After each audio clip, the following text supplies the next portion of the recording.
நாங்கள் எங்கே வந்திருக்கோன்னு பார்க்குறீங்களா? ஒன்றும் இல்லைங்க, நான் புது பைக் வாங்க போகிறேன். அதுக்காக தான் வந்திருக்கோம். இங்கே குளத்தூரில் ஆஃபர் போட்டிருக்காங்க, மெகா ஆஃபர் சொல்லிட்டு. அதனால் பைக் பார்க்கலான்னு வந்திருக்கோம். பார்க்கலாம். நீங்கள் இங்கே பாருங்கள் என்னென்னலாம் இருக்குன்ட்டு. நல்ல ஆஃபர்ஸ்லாம் போட்டிருந்தாங்க. இங்கே ரக்ஷிதா வந்து ஜாலியாக விளையாடிட்டு இருந்தா, சறுக்கு மரம் விளையாடுற மாதிரி விளையாடிட்டு இருக்கா. சலிக்காமல் விளையாடுறா. இன்னொன்று குழந்த பாவம் வெயிலில் விளையாடுது, இருந்தாலும் அது ஆசைப்படுதே. நம்ம எங்கே அடிக்கடிலாம் பார்க் போடுறதில்ல, அதனால தான் சரி விளையாடிட்டோம் அப்படின்னு விட்டோம். ஜாலியாக விளையாடுது. இவளுக்கு இவங்க அப்பா வேறு சப்போர்ட்டு தூக்கி தூக்கி விடுறாரு, ஏறுறது கஷ்டமாக இருக்குன்ட்டு. ஜாலியாக 2 பேரும் விளையாடுறாங்க. அதுக்கப்புறம் வாங்க நம்ம பைக் பார்க்கலாம். ஆக்சுவலாக நாங்கள் என்ன பைக் பார்க்க போகிறோம்னா ஹோண்டா டியோ பைக் தான் பார்க்க போகிறோம்.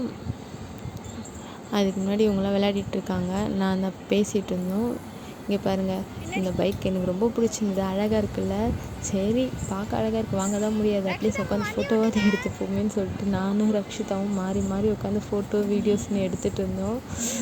செம்மையாக இருக்குது இந்த பைக்கு. ஆக்சுவலாக இன்னொரு விஷயம் என்னென்னா, இந்த பைக்கில் எனக்கு கால் வேறு எட்டுச்சுங்க. நல்லா கொஞ்சம் ஹைட்டு கம்மின்றதுனால நல்லா கால் எட்டுச்சு. அதனால் நாங்கள் ஜாலியாக உட்காந்துட்டு ஃபோட்டோ எடுத்துகிட்டு வீடியோ எடுத்துகிட்டு வந்தோம். நீங்களும் பார்க்கலாம்.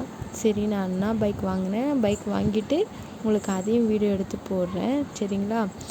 உங்களுக்கு பிடிச்சிருந்தா மறக்காமல் ஷேர் பண்ணுங்கள், கமெண்ட் பண்ணுங்கள், லைக் பண்ணுங்கள். உங்களுக்கு இதில் இருக்க ஆஃபர்ஸ்லாம் பிடிச்சிருந்தா நீங்களும் வந்து சப்ஸ்கிரைப் பண்ணுங்கள். ஓகே, பாய். என்னென்ன ஆஃபர்ஸ்னால் அடுத்த வீடியோவில் சொல்கிறேன்.